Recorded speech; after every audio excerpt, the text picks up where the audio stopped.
अस्सलाम वालेकुम जी जनाब। शहर हाफजाबाद तो वापसी के उत्ते एक आ भट्ठा है ਜਿਹੜਾ बड़ियां कमाल इट्टां पकांदा है ते धूं इंदा वे काला शाह है। उस तो बाद हाफजाबाद तो वापसी के उत्ते रामे के किले दे ते असीं वापस जा रहे हैं। इस टाइम रामे के किले कोल ठीक है। ते जिन्हें साढ़े चैनल सबसक्राइब नहीं किया, फॉलो नहीं किया यारो, तो जल्दी जल्दी कर लो। अज का मेरा दिल इंज कि तुहानू विलाग बंदा विखाए अपने राह हाफजाबाद तो वणी के तारण अपने पिंड जाने होया कुछ खास जगह तुहानू विखाइयां जान, कुछ पिंड विखाए जान, कुछ अज इत्थे औरतां दा रश लगा। ये गरीब बेनज़ीर दे पैसे लैण वालियां रक्शे बुड़ी के आए ते हुण गरीबना जा रही हैं।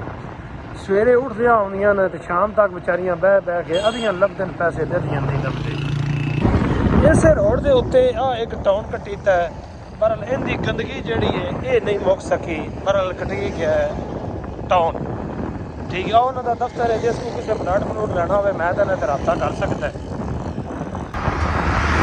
अगे मुड़ लगदे आया बेचारियां बेबियां की एक लैन होर वेखी जिथे औरतां ही औरतां गरीब जुड़ियां सन, लैन दे विच लगियां सन, लेकिन वारी नहीं सी आ रही क्योंकि ये बेनज़ीर वाले जिहड़े पैसे लैंदियां ने वो गरीबना औरतां माड़ियां करांदियां ने, लेकिन जलीलो खुआर होंदियां ने।